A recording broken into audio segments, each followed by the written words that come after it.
قادری صاحب کہتے ہیں یہ 1970 کی اوائل کی بات ہے، میں بھی لاہور شفٹ نہیں ہوا تھا، جنگ میں تھا، جنگ میں وکالت کی پریکٹس کیا کرتا تھا، تو کچھ لوگ آئے اور آ کر کہنے لگے قادری صاحب ہمارے ہاں عرس ہو رہا ہے، ہمارے ساتھ چلیے، عرس میں خطاب کیجئے۔ کہا مجھے خبر ملی تھی، کچھ لوگوں نے بتایا تھا کہ جس مزار پہ یہ مجھے لے جانا چاہ رہے ہیں وہاں جو ان کے پیر صاحب ہیں وہ لوگوں سے سجدے کرواتے ہیں اور عورتوں سے پاؤں دبواتے ہیں۔ میں نے ان سے کہا بھئی مجھے پتہ لگا ہے تمہارے پیر لوگوں سے سجدے بھی کرواتے ہیں اور عورتیں ان کے پاؤں بھی دباتی ہیں۔ کہا نہیں قادری صاحب جھوٹ سنا ہے، ایسی کوئی بات نہیں، ہمارے پیر صاحب نہ سجدے کرواتے ہیں نہ پاؤں دبواتے ہیں عورتوں سے۔ کہا ٹھیک ہے پھر میں چلتا ہوں، اور جو ہمارا خطاب ہوگا وہ اسی موضوع پہ ہوگا کہ اللہ کے علاوہ کسی اور کو سجدہ کرنے کا کیا حکم ہے اور عورتوں سے پیروں کے پاؤں دبوانے کا کیا حکم ہے۔ اگر یہ منظر نظر آ گئے تو میرا خطاب اسی موضوع پہ ہوگا۔ انہوں نے کہا ٹھیک ہے چلیے۔ میں اس مزار پہ پہنچ گیا اور جب وہاں پہنچا تو جو لوگوں نے مجھے خبر دی تھی بالکل بعینہ ہی وہی خبر تھی۔ لوگ آتے ہیں اس پیر صاحب کے سامنے سجدہ بھی کرتے ہیں اور عورتیں بھی بیٹھی بھی ہیں اور وہ پاؤں دبا رہی ہے اور پیر صاحب بڑے مزے سے پاؤں دبوا رہے ہیں اور بڑے بڑے علماء، نامی گرامی علماء آئے ہوئے ہیں اور وہ کرامات اولیاء پر اور محبت اولیاء پہ خطاب کر رہے ہیں۔ کہا میری طبیعت پہ بہت بھاری گزرا، میں برداشت نہ کر سکا۔ جب میری باری آئی تو میں نے کہا کہ آج کا خطاب ہوگا ہی اس عنوان پر کہ اللہ کے علاوہ کسی اور کو سجدہ ہو سکتا ہے یا نہیں، پیروں کو سجدہ کرنے کا کیا حکم ہے، عورتوں کا پیروں کے پاؤں دبانے کا کیا حکم ہے۔ کہا میں نے دلائل دینے شروع کیے، قرآن و حدیث بیان کرنا شروع کیا کہ اللہ کے علاوہ سجدہ کرنا حرام، سجدہ کرنے والے بھی حرام کر رہے، سجدہ کروانے والا بھی حرام کر رہا۔ عورتوں کا پیر کے پاؤں دبوانا، پیر کے پاؤں دبانا حرام، پیر بھی حرام کام کر رہا عورتوں سے پاؤں دبوا کر، اور عورتیں بھی حرام کام کر رہی پیر کے پاؤں دبا کر، بلکہ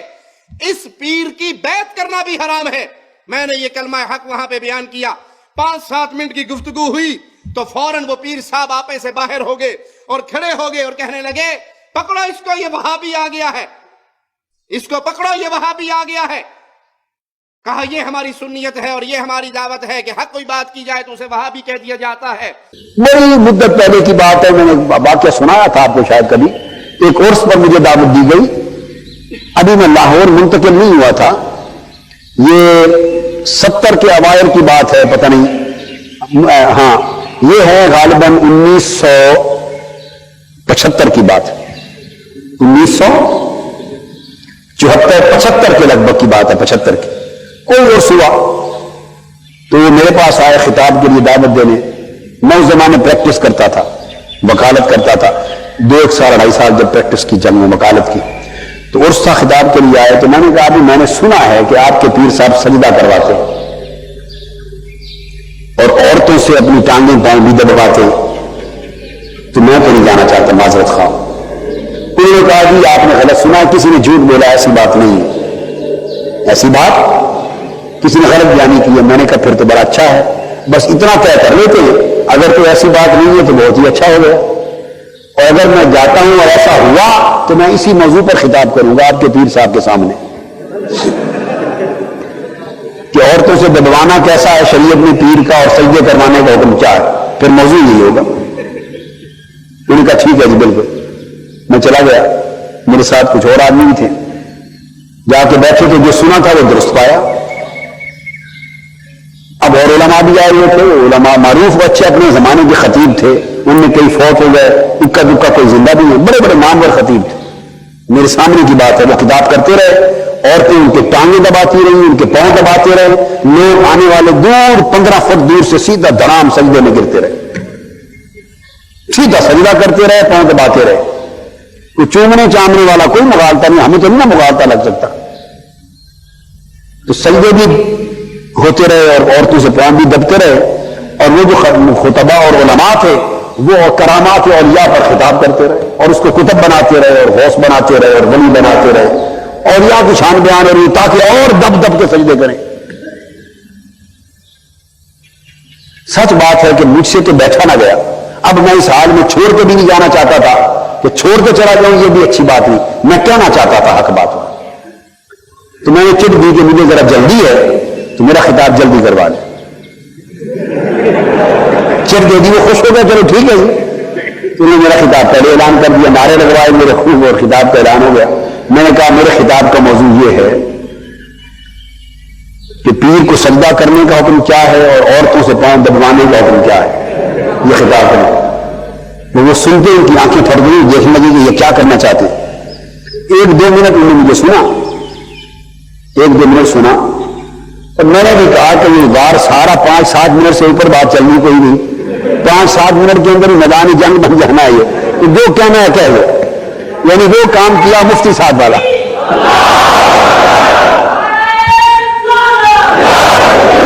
تو میں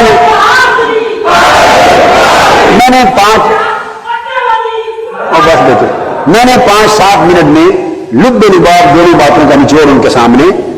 رکھ دیا کہ اگر تو خدا سمجھ کے سجدے کر رہے تو کافر مشرک کو تم مسلمان ہی نہیں رہے،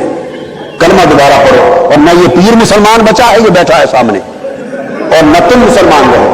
اور اگر تعظیمن کر رہے ہو تو یہ بھی حرام کار ہے، کروانے والا کرنے والے بھی حرام ہے، اور یہاں کوئی عرص نہیں ہو رہا، دوزخ کمائی جا رہی ہے،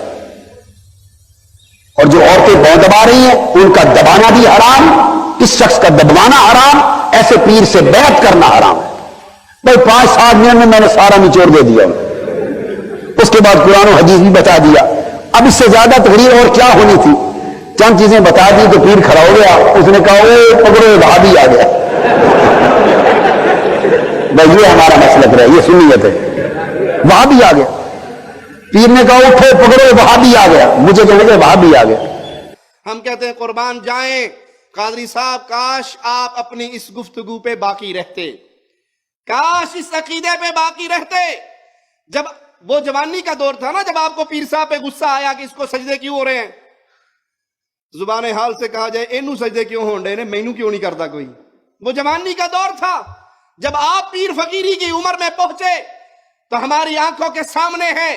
دمشق کے اندر آپ کا روحانی اجتماع، جس کو ہم نے اپنی آنکھوں سے آپ کے ریکارڈ کردہ آپ کی ویب سائٹ پہ موجود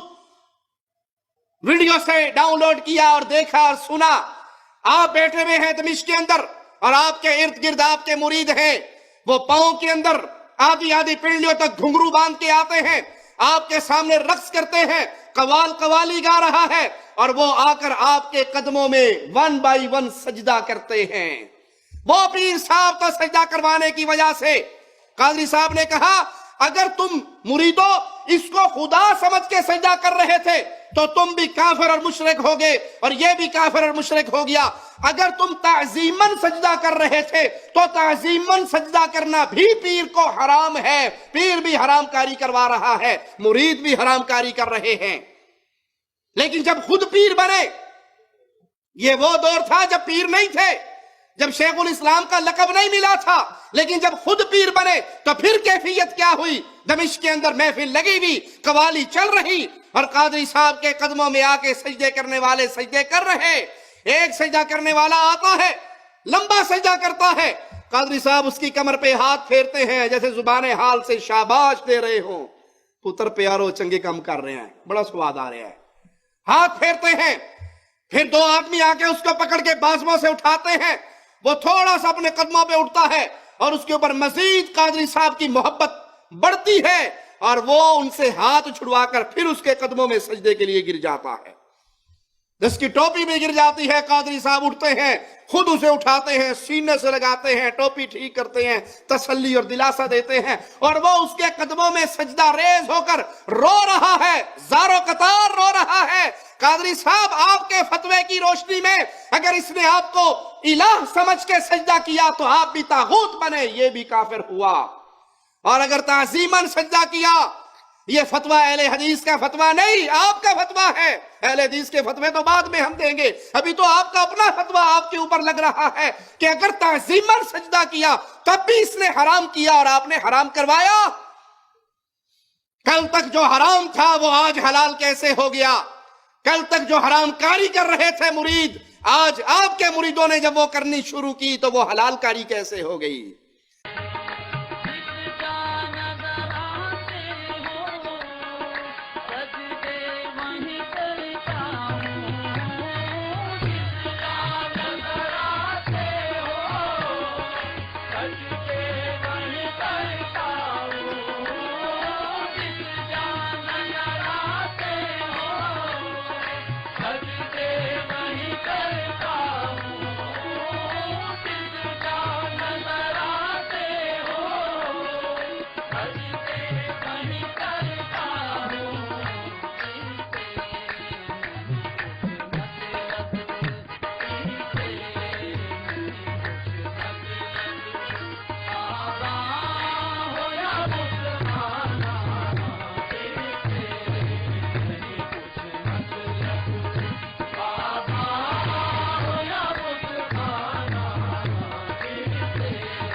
کی زبان کیوں بند رہی؟